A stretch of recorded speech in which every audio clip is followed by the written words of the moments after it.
newspaper. This is the Situation Room, the only way to start your day. Of the Alliance Girls High School. Both of them here this morning. Ladies, karibu sana. Thank you. Thank you. Good morning. Glad to have you here. Of course, even as we say your names and titles, everybody, of course, is just imagining what it is that we're going to speak about this morning. But before we do that, welcome to the hot seats of the Situation Room. Dennis is going to share a proverb from a country in Africa. We would like to hear your interpretation of that proverb. Both of you, and tell us what you think about it. Is that all right? Mm-hmm. Okay. That's all right. Okay. The country we are in today is Nigeria. Nigeria, good music, good food, proper clothing. You can think he's been there. Movies, Okay. and we also have a good host, Nduoko. You know what I mean? And so let's just go straight to the proverb today. If the hyena betrays the bush, it has nowhere to hide. If the hyena betrays the bush, it has nowhere to hide. How would you interpret that? That's a very interesting proverb, especially because Alliance Girls is colloquially known as Bush. Yes. That is the proverb for the day. So apt. So apt. If the hyena betrays the bush, it has nowhere to hide. That's exactly right. When you betray the institution of Alliance Girls, you have nowhere to hide. Systemic dysfunction, a lack of accountability, a lack of controls, that ends now. It stops. Now, I realize I'm sort of going straight, there's no warm-up, we're going straight into it. But if I also contextualize the proverb more broadly, it really speaks to loyalties, and it speaks to accountability, and it speaks to legacy. The hyena needs the bush. The bush provides shelter. The bush provides context. The bush provides security. Right? The hyena is accountable for the way it deals with that bush. If the hyena harms the bush, there are consequences attached to that. So I actually think it is a very sort of pithy analogy to where we are now. The question needs to become, who are the hyenas? Where is the harm landing in the context of this conduct? And why is it that hyenas feel they can still hide? Christine? Yeah.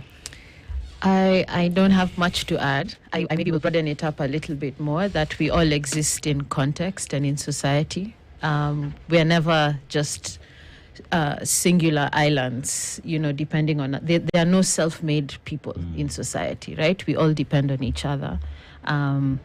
And I think when we step out of that context and decontextualize ourselves in that way, there will be consequences. It may not be today or tomorrow, but I think we owe things to each other, and that's what this proverb is talking about. Yeah. Amazing. No, it's interesting. Our advocate here, with that context of Lions, Girls, Bush, and then hyena, Fisi. Bush. And you know how we contextualize Fisi in our Exactly. current situation. Exactly. Fits perfectly. Yeah. Indeed, it does. And like you said, no stretching, no warm-up. We're getting into it at this point. We'll start with you, Christine, because a couple of weeks ago, maybe not even 2 weeks ago now, then it came out into the open, the first part of this expose that you did, giving your personal experience of what happened with you while at school. There's a lot of conjecture. There's a lot of things being said. And that's why you're here, both here this morning.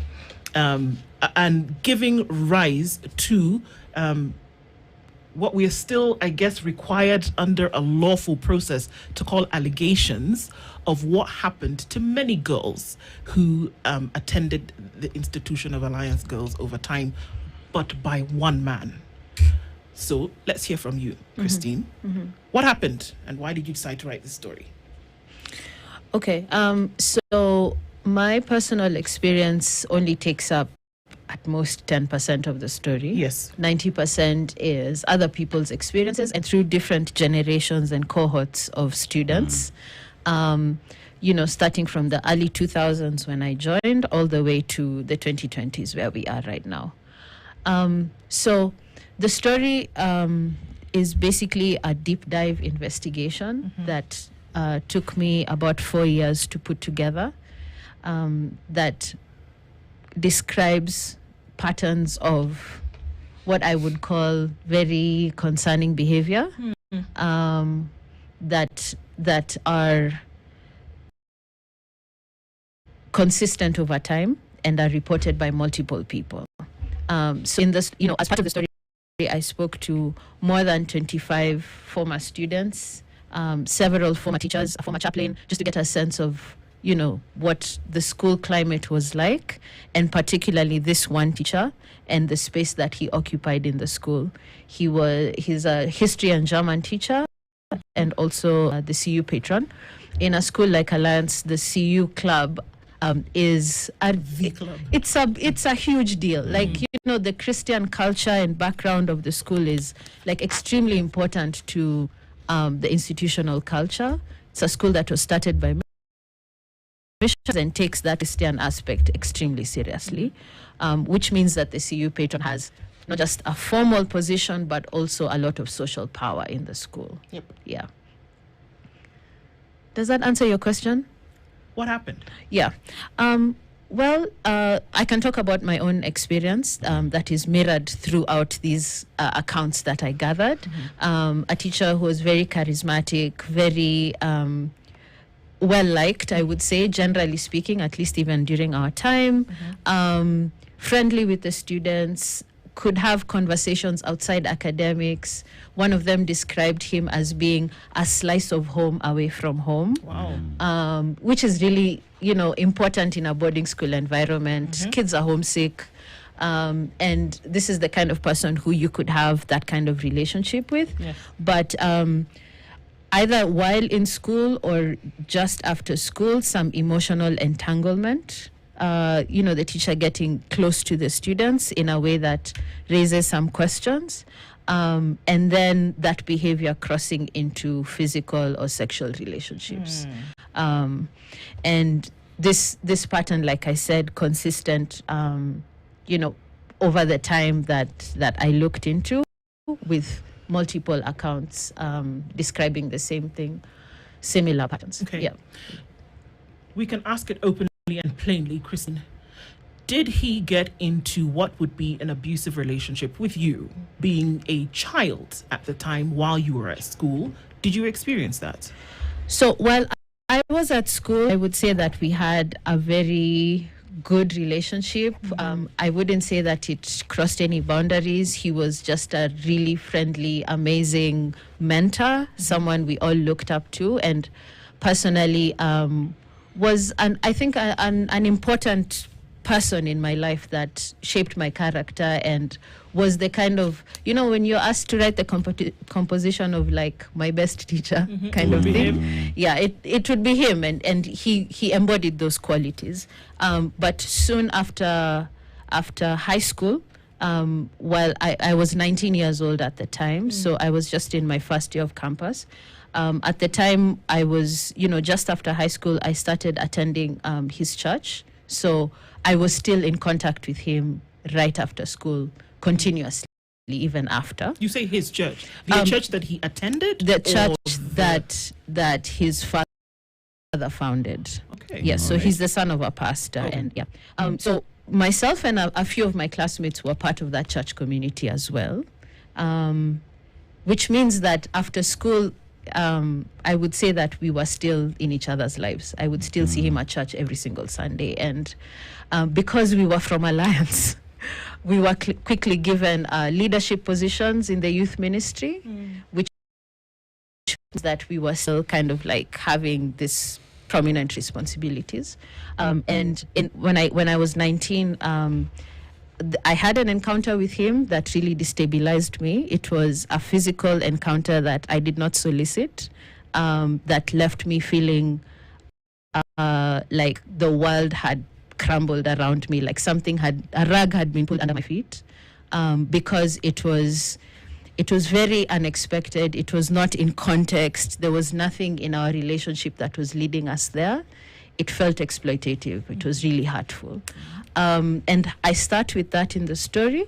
But I would say that in the years after that, I did not feel like I had anywhere to go to report this or to do anything about it, mostly because of his image he had created. Everyone knew him to be this very upright, very righteous person who was on everyone's pedestal, right? And so, I took my time to move on, I would say, to heal, to move on, and life moved on. I grew up, became a This proper... is after that encounter? That's when you decided to move on? Yes. And then, I became an adult, became a journalist, life moved on. But later on, this is 12 years after that incident, when I started being more active with the alumni community at Alliance and like getting to know the younger alumni especially, I started hearing stories from them. And this is not one or two or three people.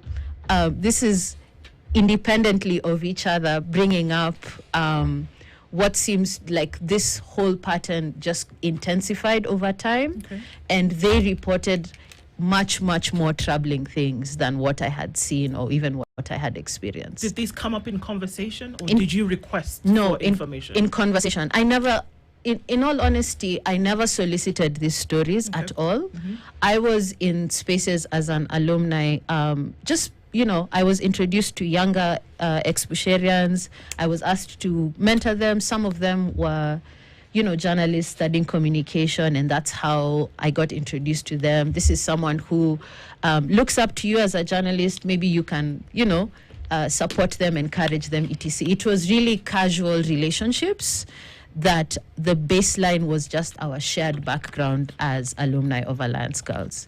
But they would bring up this teacher, and I was really surprised. Like, we were not even talking about him or about anything specifically about the school, but this kept coming up.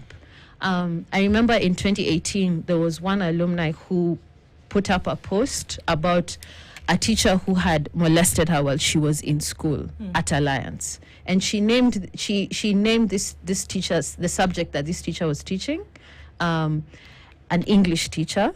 And in the comments, people started everyone was really shocked, but also they started hinting that this is what happened is not an isolated thing, that there is a teacher who someone should look into. Several comments said that, and I recognized some of those names, and some of them were not even known to me. So I actually DM'd one of the commenters. This is a girl who was many years after me in school, so I didn't even know her personally. And I said, there's something about what you said. Do you feel comfortable to tell me who this teacher is? Because remember, at this point, I had rumors from others, right? Or rather, their stories from other people. And she DM'd me immediately and she named him. This is what I'm saying. Like, this story kept coming to me from different quarters repeatedly over many years. And eventually, when I watched what alumni were trying to do to address the culture of what came across as institutional failures at the school, I saw how those initiatives failed, and I outline it in the story. One of them tried to start what she called a Big Sisters Club, where alumni would, her idea was that alumni would come and talk to the girls about healthy relationships, about boundaries, how do you know you're being groomed, how is a teacher supposed to act towards you, what's a red flag, kind of thing. But how that initiative was just quietly suppressed at the school, and how disappointed she felt that she wasn't able to do much. And then in 2021, it even became kind of a bigger failure because there were two credible accounts of young students who had just finished at Alliance. They were between the ages of 18 and 20, and they were in sexual relationships with this teacher. Full-blown sexual relationships? Yes, Okay. after being very kind of, what can I say? After being in spaces with him all through their schooling life. They were captains, they were leaders of the clubs that he was patron in. And And then these stories were reported to this church community that I'm talking about. But really, there was no serious accountability that happened. So what I'm saying is that in that community, this was a story that was, followed the institutional channels. Report this to the pastor. The church structure will do this and this, but that's not what happened. And so I'm here witnessing, not only hearing multiple accounts of the same pattern of behavior, but also witnessing 2 failed attempts at accountability. And in the end, that's when I made the decision to pursue this as a formal journalistic investigation. And all these people who had told me these stories, I interviewed them afresh, now formally, properly, to be part of the story. Yeah. We'll come to that a little bit more. I want to hear from Wangoi. Did you hear, were you affected by this in any way?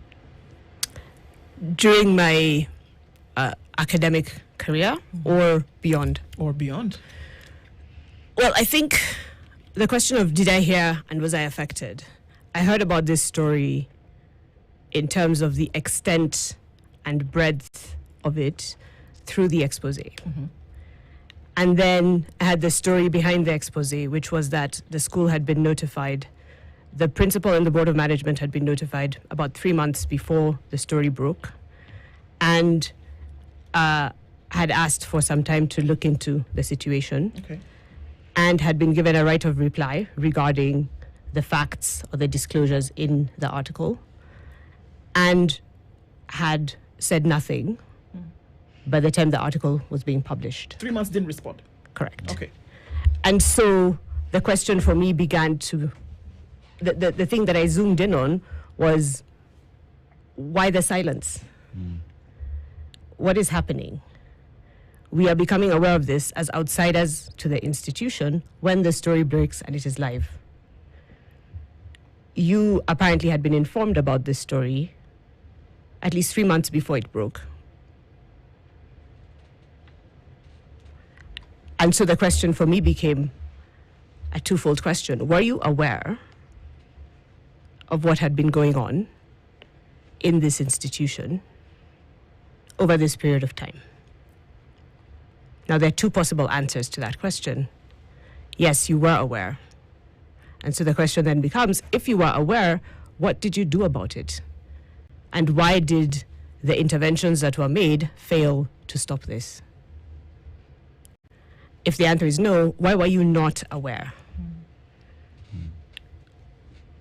Why were there no systems for reporting? Why was there no accountability for investigating? And why was there no boundary imposed for protection of students? So that's what I was trying to wrap my mind around. Because the institution that I went to school in was an institution where if I felt unsafe to the extent that had been disclosed in this article, I would have been able to speak to somebody. I would have been able to speak to my class teacher. I would have been able to speak to my house mistress. I would have spoken to my parents. And something would have changed. So the idea that there's an institutional silence and the idea that it seems there's an accountability failure was something I was trying to wrap my mind around. And so just picking up on some of the things that Christine has described as her experience and the experiences that are described in the stories that she ended up hearing over time, I think the thing that I find particularly striking is, first of all, having joined his church and continued in a youth leadership position under his authority, she was still in an authority relationship with this teacher at the time when he initiated sexual contact with her. And under the Sexual Offences Act, there is an offence of abuse of authority. And that offence of abuse of authority actually puts teachers in a special category of adult. Teachers specifically are given a higher duty because they have a special responsibility because of the position of authority and control they hold over students. There is no statute of limitation on crimes under the Sexual Offences Act. statute of limitations, just for, we're saying that there's no time. That There's no you time would limit. release. There's no time Limit. limit. Yeah. The accountability that would happen in such a situation. This is the Situation Room, the only way to start your day. As an individual customer or solo biz owner, Bank to M-Pesa and Airtel Money bado ni sare kabisa.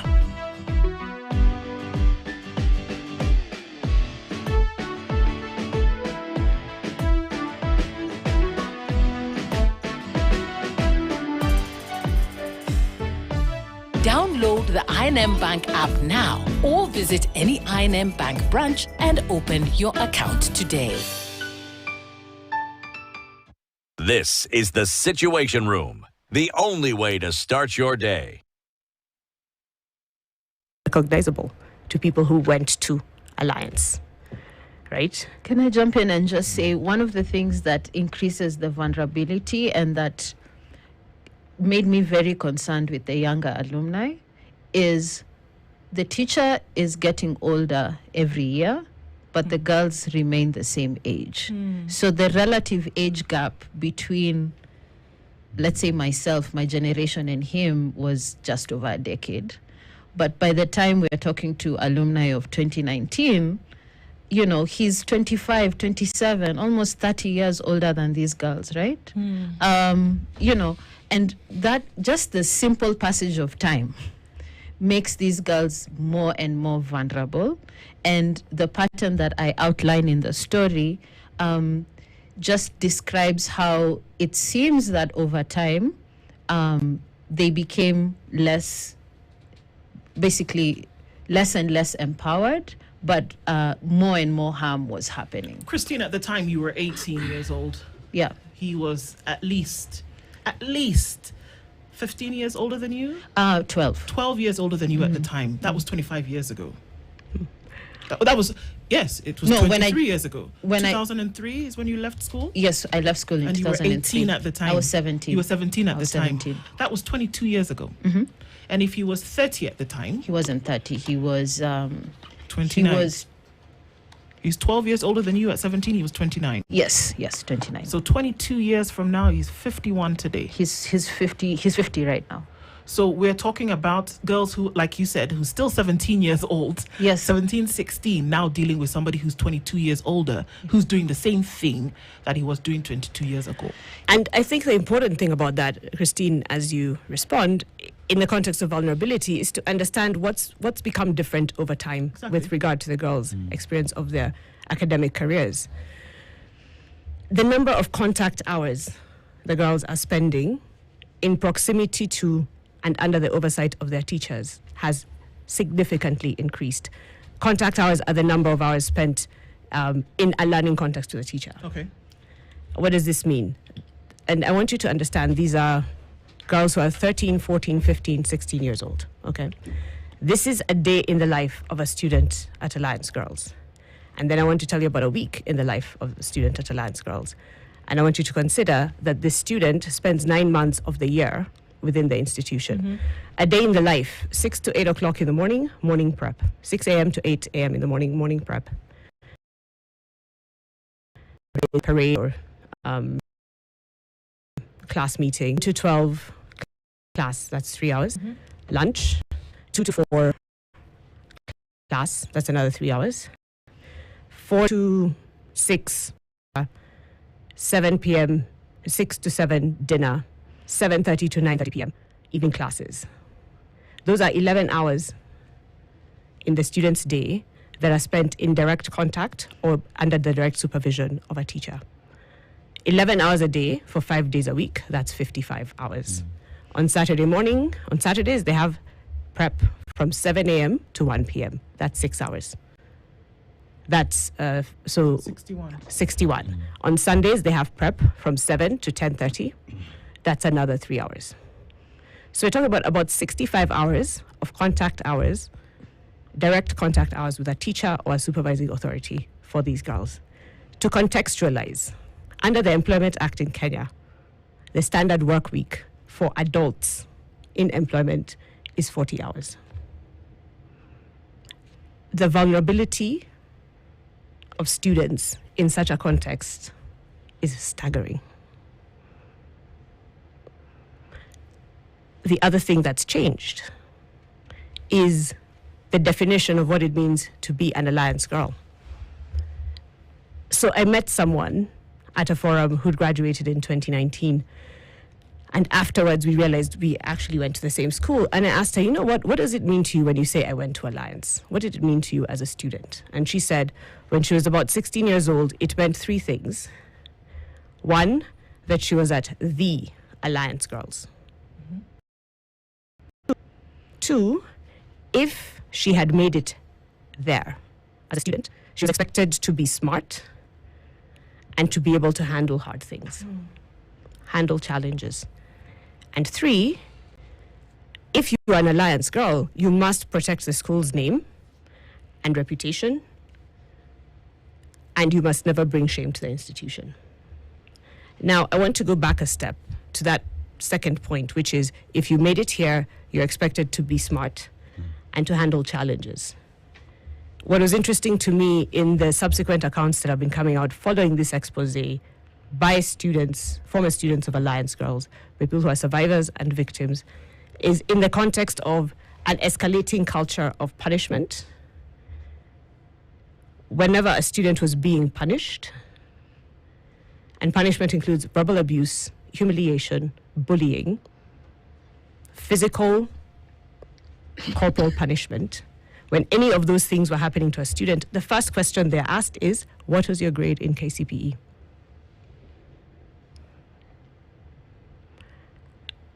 I am unclear how that question has any relevance to a discipline process. But zooming in on that, and this idea that if you're smart, you're able to handle hard things. So what's your grade? If you're not being able to handle hard things, the implication is you're not smart. And if you're not smart, then you don't deserve to be at the Alliance Girls, because the Alliance Girls is for the best and brightest students. So 65 hours a week of contact time with your teachers in a context where you have the potential to be subjected to verbal abuse, public humiliation, intimidation by being asked continuously, are you smart enough to be here? Are you smart enough to handle it? And if you're not handling, you're not smart. That is not the alliance we went to. That is not the alliance we went to. And when the outrage arose and students came back to the school asking questions, what I realized, what made this personal for me, is that when I say I went to Alliance and I'm asked what Alliance meant to me, it means something completely different to these students. From what you're hearing now. And they are then having to try and tell a story and try and call out a truth that has been rendered invisible because of a lack of systems, a lack of accountability, a lack of oversight. Kristen, well, several questions, but let me just go in this particular order. This teacher and all these girls that you've been talking to, because you said you are in groups or you are engaging younger alumni, how far back, in terms of tracing these stories, do you go? How far back? Are we talking about 20 years?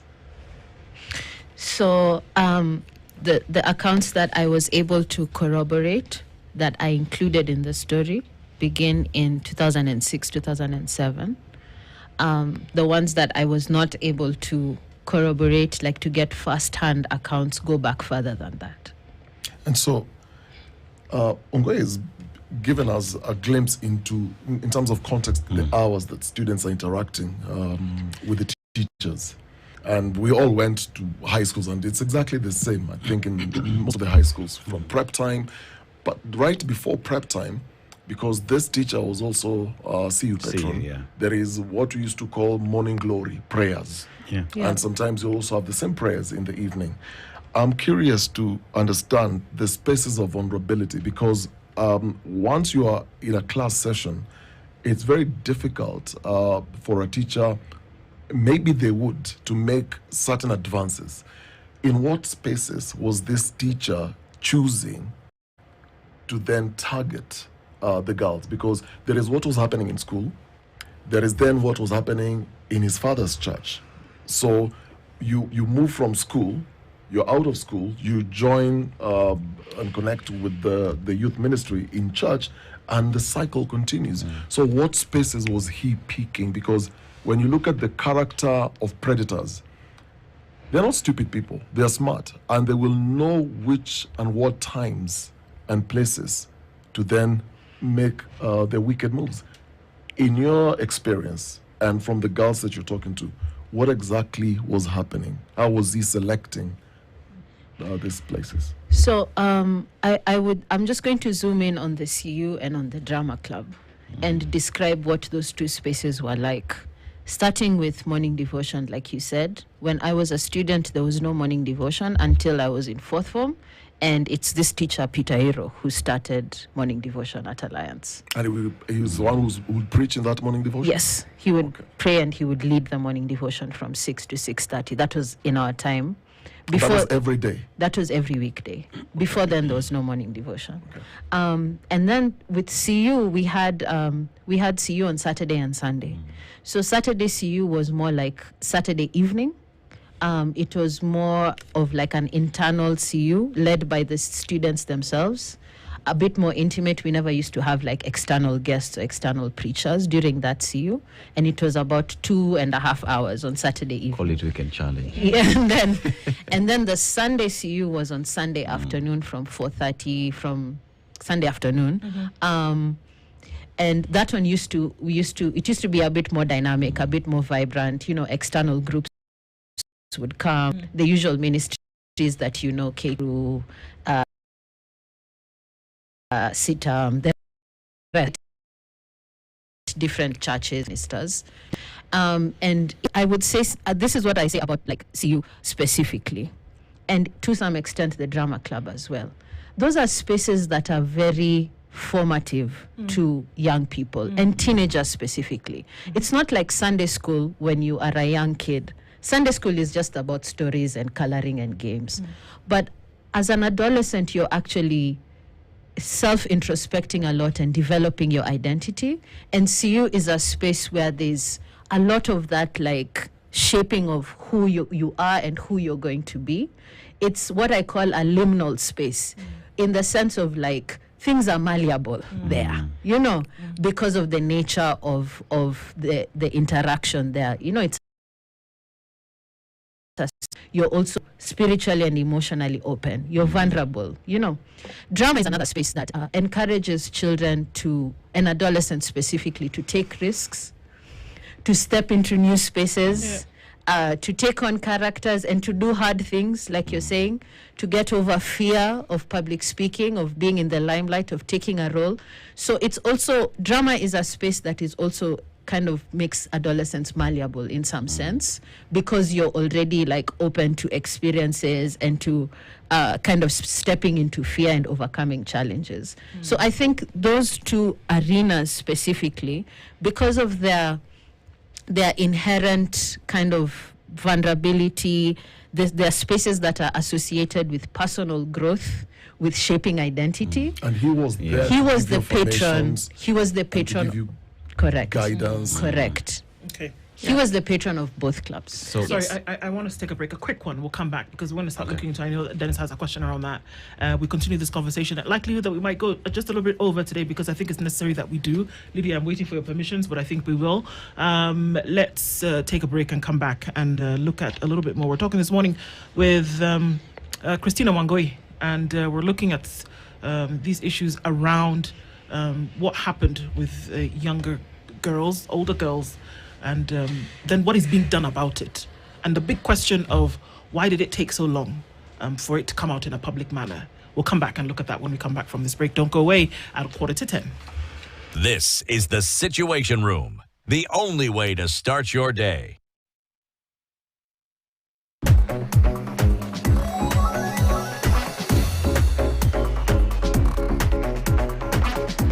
I make my Tuesday count by reading the Financial Standard. It helps me make much better and smarter financial decisions.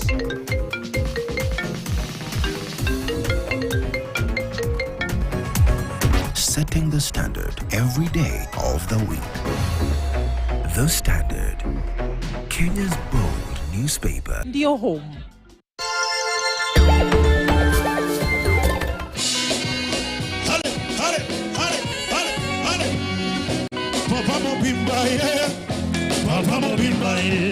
Mbona mkaamua kupiga hii muziki ingine ya rumba rumba? Muziki hii ya rumba unajua ni muziki ya kale. Hii muziki ilipendwa sana. Afro Voyage ndani ya Russia. Sikia rumba muziki. Bwana. Proverb Voyage muziki santima. Ndani ya Russia. Sikia.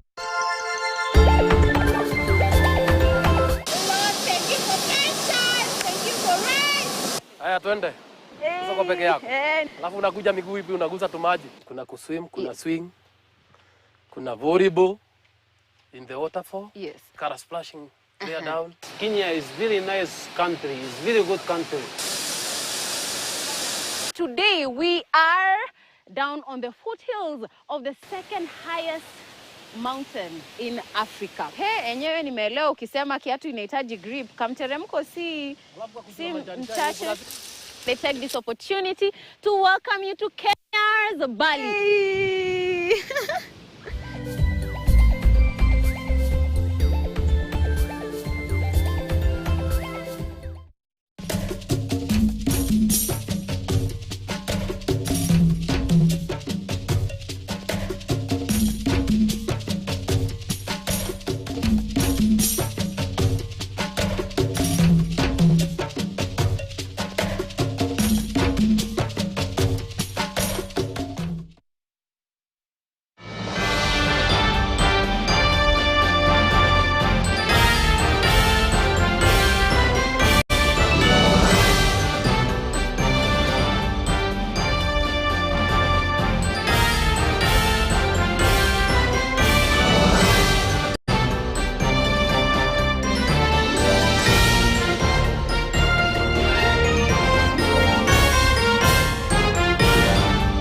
This is the Situation Room, the only way to start your day.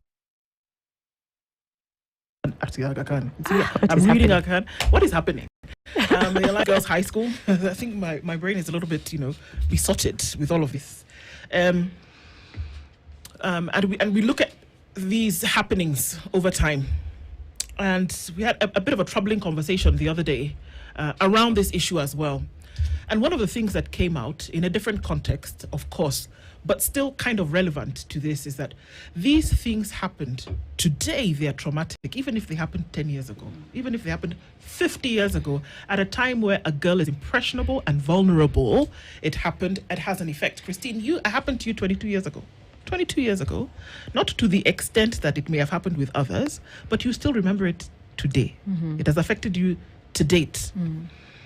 So the question comes that why did it take so long for it to come out in such a public manner that it did? And I know I'm going to come to Dennis in just a bit. Sorry.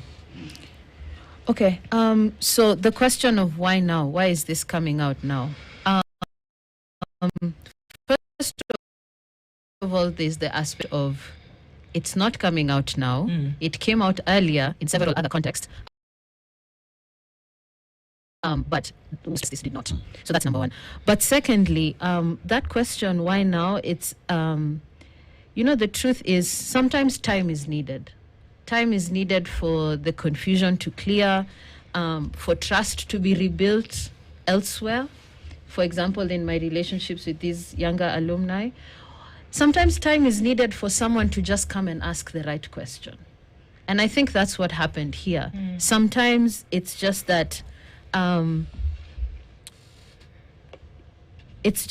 they needed time to realize that they were not alone. Okay. Mm. Yeah. And they needed time to figure out where their story stands when someone else speaks. I keep saying that this is a pattern. It's not really about my experience specifically, mm-hmm. but I'm just part of a much bigger story here. Mm-hmm. And to be honest, there's no perfect time to name a violation. The time comes when silence becomes a burden that's too heavy to carry. And I think that's what happened here. So here's a question of things that I've picked up so far: a slice of home away from home. That represents trust that students had to this specific teacher. Then there is the institution that is mandated the responsibility of taking care of these of the students in the school. And at that point, when this was reported, the institution did not act. You look at her description of Bush during her time and the youngins right now, it's completely, totally different. Ask the question of systemic failure. And has Bush let down the students who have trusted the institution to take care of them? Okay. That's a very interesting question, and I'm glad you've asked it, because there are layers, we're peeling an onion, and there are a number of layers. So one is the idea that schools need to have systems. And one of those systems is a disciplinary framework. And the purpose of a disciplinary framework is to enable a conducive learning environment. Now, there's been, coming back to the three formational ideas that students at Alliance Girls have in the recent past as what it means to be at Alliance. If you made it here, you're expected to be smart and to deal with hard things. And then because you are here, you must protect the school's name and reputation. Now, one of the hard things that students are then dealing with is this idea of discipline. There's an unholy trinity of facts that define the contextual experience of students that then lend themselves to abuses of institutional power. And this is the unholy trinity. Alliance is a brand. You want to be able to come there and say, I went to Alliance. That brand is pegged on excellence. Excellence is defined by academic performance. Academic performance is defined by discipline. Therefore, you will have a disciplinary structure that has increasingly intensive command and control elements, because people who are disciplined are people who perform. So you have this brand, you have this reputation for excellence. That reputation is defined by a grade. That grade is promoted by discipline. So the question becomes, what is the disciplinary structure in the school? And, several students have mentioned a disciplinary structure that is problematic. It is problematic because there are no systems of accountability, apparently, for teacher conduct. So there's significant accountability imposed on students for their conduct, but very little for teachers.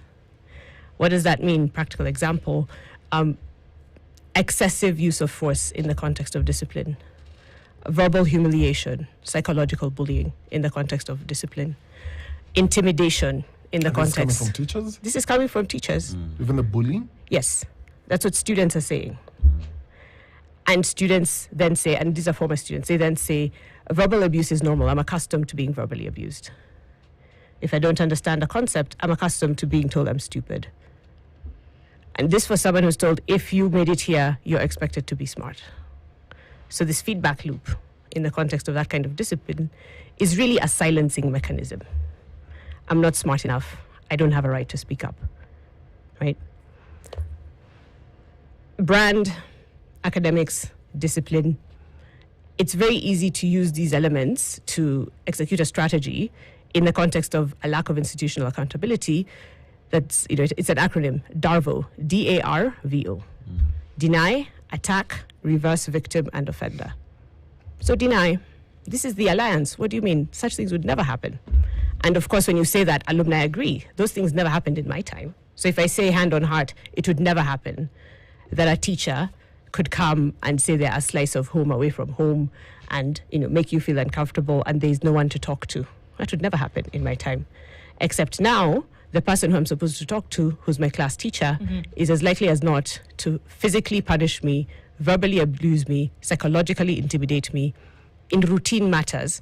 How much more so if I am expressing a concern about another teacher's conduct? Okay, so ladies, what we're saying here essentially is that there is no reporting, from what we are seeing now, there's no reporting mechanism where something as dangerous as this is happening for girls between the age, because I've seen them, they're young, 12 and 19 at school, can go and report and say, this is happening to me, with the expectation that something will be done about it. Just received a text from somebody this morning. She tells me, I was a board member at Alliance, and I'm reading this quote. She said, for 5 years, none of these teachers brought the matters to the board. None, ever. Board members need to be parents in school to bridge the gap between admin and girls. So never was this heard at a supervisory level from anybody, ever. So what you're saying is that there is no mechanism where these girls, these students, can report to a teacher with the expectation that this will be carried forward and something done about it? That is what seems to be the case, and that's why we're asking what's happening with the systems, right? Now, so that's denial. Let's talk about attack and reverse victim and offender. These girls are supposed to be smart. They're supposed to be able to deal with hard things. And so there's a shaming that comes when you're a person who's seemingly not being able to deal with hard things, right? And there's not a confidential process for talking about challenges, struggles, issues. There's a guidance and counseling function, but it is not clear why students feel unsafe when they go to report guidance and counseling issues. And part of the answer to that question is those reports are not necessarily confidential. And part of the problem of that situation as well is the people who are supposed to be accountable for having a system of redress seem not to be redressing the actual issue. Right? Okay. And so there's unaccountability for authority figures, but maximum accountability for students. In that kind of a conversation space, there is no safe mechanism for self-disclosure. There is no safe space for accountability. When parents raise concerns, we're reversing the victim and offender. This institution is an institution that's focused on excellence. Excellence is academic performance. Academic performance comes through discipline. You're asking for too much to say, or you're making too much of a mountain out of a molehill when you say students are being verbally abused and intimidated. If they were smart, they'd be able to deal with challenges. Oh, there we go. Because you're smart, you should deal with challenges, and that was the MO that you should carry in your mind. Correct. Okay. And because, so if you're raising issues arising out of disciplinary contexts, that means you're indisciplined, right? That's the implication. You're an indisciplined person because the disciplined people are performing well academically. Okay. So it's a completely toxic mix. And that is why, from an accountability perspective, for us outside the school, we were saying, if there's a disciplinary framework, which is intended to produce a safe learning and conducive learning environment, what are the systems? What are the standards? What ways can students raise issues or concerns about conduct of teachers? And when those issues and concerns are raised, who is notified about those issues, whether at a parental level or at a board level? How are those issues investigated and resolved? And is there a clear way for students to do this without victimization? Is there a clear way for parents to do this without fearing that their learners will be victimized? And if the answer to that question is no, why not? So, Christine. Yep. Because Wongo is talking about accountability. Yep. And it's easy because of how the story then has unfolded. It's easy then to say we were not aware, we were not told, we didn't know. And so from the conversations you've had with these girls, who do they report to about these violations? Did they speak to another teacher? Did they raise this with the school principal? Who do they raise these issues with? Or they just kept it to themselves? Well, let me talk about the first-hand accounts that I gathered. Most of them kept it to themselves or shared it with their friends. One of the girls in the account, so I just want to talk about the kind of incidences that I outlined. There were 6 first-hand accounts that I outlined. 4 of them are talking, outline physical or sexual relationships that are initiated soon after school by this teacher. But 2 of them actually are